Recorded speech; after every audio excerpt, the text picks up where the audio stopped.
पहला महत्व तो यह है कि 3.5 साल समाजवादी पार्टी और 5 साल बहुजन समाज पार्टी के शासन से उत्तर प्रदेश की जनता पीड़ित रही और उत्तर प्रदेश में स्वाभाविक रूप से जो विषय बनने चाहिए थे वो एक अच्छे शासन का विषय, गवर्नेंस के विषय, उत्तर प्रदेश को गुंडा राज से मुक्त करना और भ्रष्टाचार का विषय।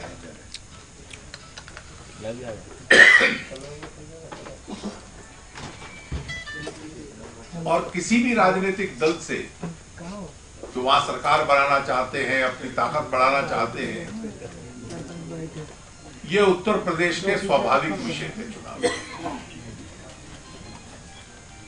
कांग्रेस पार्टी की एक मजबूरी भी है और उनकी राजनीतिक मजबूरी यह है कि उनका गठबंधन जो केंद्र में सरकार चलाता है उसका समन्वय भी बहुत कमजोर हुआ है। विशेष रूप से 4-5 उदाहरण देखे गए जब उनके प्रमुख साथी तृणमूल कांग्रेस कई विषयों पे केंद्र सरकार के निर्णयों का विरोध करते रहे। पेट्रोल के दाम बढ़े तो विरोध किया, लोकायुक्त के विषय में राज्यों के अधिकार कम हुए तो विरोध किया, एफडीआई रिटेल में आने का विरोध किया, पेंशन बिल के संबंध में विरोध किया। लेकिन मैं इससे भी ज्यादा महत्वपूर्ण विरोध मानता हूं, क्योंकि इन चारों विषयों के विरोध हो सकते हैं इस कारण से भी कि उनको लगता हो कि केंद्र की घटती हुई लोकप्रियता से अपने आप को दूर बचा के रखें। लेकिन एक भवन जिसको कांग्रेस के लोग मानते थे कि इंदिरा जी के नाम पर है, उसका जब नाम परिवर्तित किया तो दूरी और गहराई है।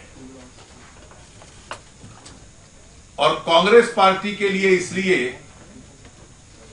स्वाभाविक रूप से ये चिंता थी कि कब यूपीए की संख्या में कटौती हो सकती है।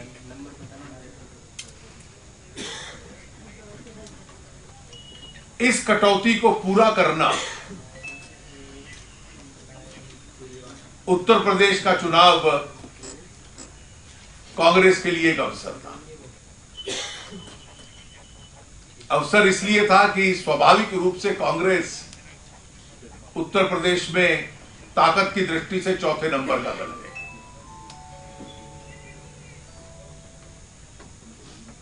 और उत्तर प्रदेश में किसी का साथ दे देना और इस बहाने केंद्र के अंदर कुछ गणित जुड़ जाए, कांग्रेस की रणनीति यहां तक है। चुनाव से एकदम पहले आरएलडी के साथ उन्होंने समझौता किया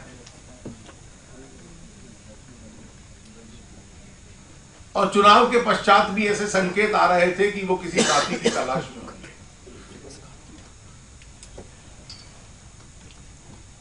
अपनी संख्या बढ़ाने के लिए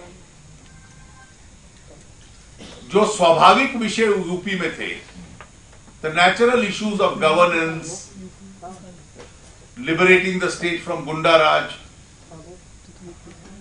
करप्शन, इस चुनावी एजेंडा को बदलने का प्रयास कांग्रेस ने किया।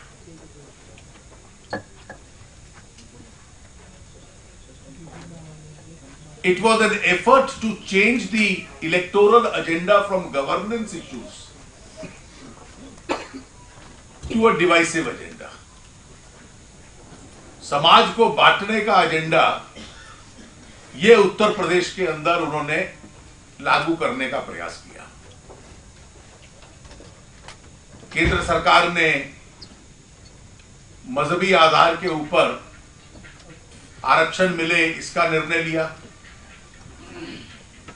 उसके बाद उनके कानून मंत्री ने यह कहा कि हमारा यूपी का भी एजेंडा होगा कि हम 9% आरक्षण देंगे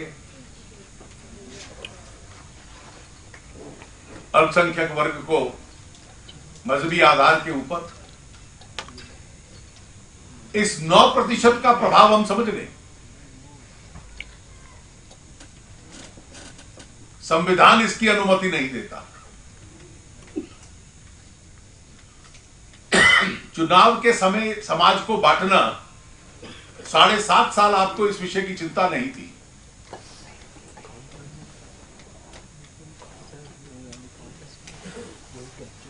और किस हद तक जो पूरा पिछड़ा वर्ग है,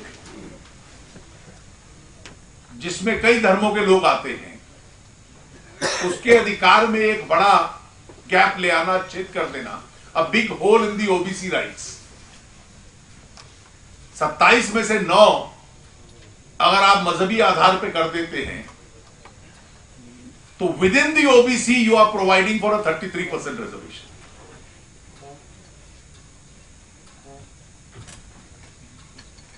यह उनका वायदा था, जो किसी दृष्टि से भी स्वीकृत नहीं।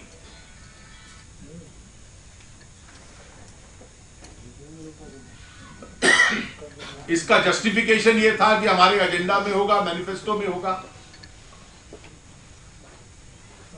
और अब स्वाभाविक रूप से पार्टी के एक प्रवक्ता ने यह कहा कि यह कानून मंत्री जी का निजी व्यू है।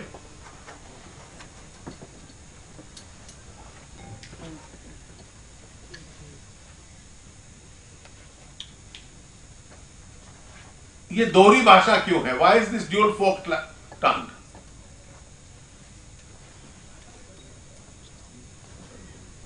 हम लोग बाटला हाउस एनकाउंटर को जितने भी तथ्य सामने आए हैं, मैंने कल भी चंडीगढ़ में कहा था कि इंटेलिजेंस एजेंसीज और सिक्योरिटी ऑपरेटर्स की एक बहुत बड़ी सफलता मानते हैं। इंडियन मुजाहिदीन की कमर तोड़ना, उनके ढांचे की कमर तोड़ना, यह बाटला हाउस का एनकाउंटर। और उस एनकाउंटर के काफी समय बाद तक इंडियन मुजाहिदीन एक बार फिर एकत्रित होकर कुछ घटनाएं नहीं कर पाई थी। उसके 1.5-2 वर्ष के बाद उन्होंने दोबारा आरंभ की थी।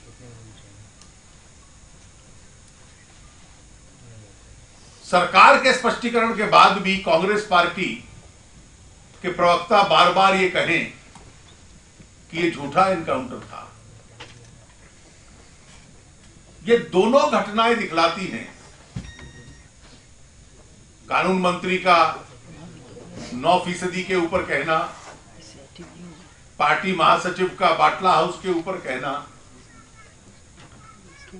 कि किसी प्रकार से कट्टरपंथियों को संकेत देना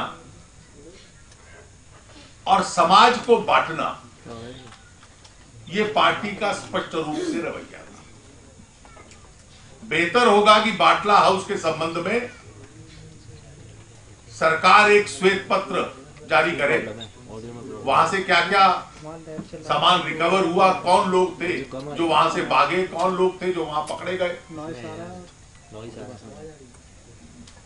ताकि इस विवाद को उठाकर कोई भी इस देश को कमजोर करने का प्रयास न करे।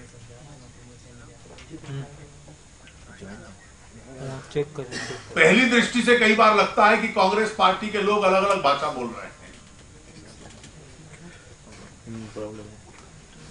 पिछड़े वर्ग के आरक्षण को कम करके मजहबी आरक्षण करना, इस विषय पर भी और बाटला हाउस पर भी। पर मुझे लगता है और ये मैं मानता हूं कि ये सोची हुई रणनीति का एक हिस्सा है। The right hand and the left hand are both acting in tandem. They are acting in concert. और इसके पीछे एक तरफ वैधानिक तंत्र है, एक तरफ बाटला हाउस की सच्चाई है, और दूसरी तरफ गवर्नेंस के इश्यूज पे कांग्रेस बहुत पीछे रह जाएगी। इसलिए समाज को बांटने का एक डिवाइसिव एजेंडा है।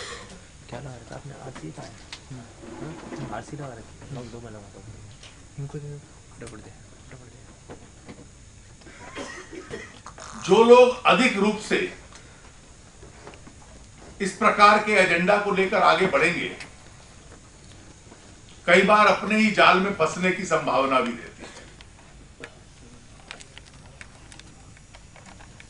और हम लोग ये मानते हैं कि अधिक वोट बैंक की इस राजनीति को खेलते हुए आ गया कांग्रेस पार्टी शायद अपने ही जाल में फंसती जा रही है, जिसमें एक वोट की तलाश में गई थी, बहुत बड़े वर्ग से अपने आप को अलग कर लिया, और अब दोहरी बयानबाजी से शायद सभी वर्गों से अपने आप को अलग करती जा रही है।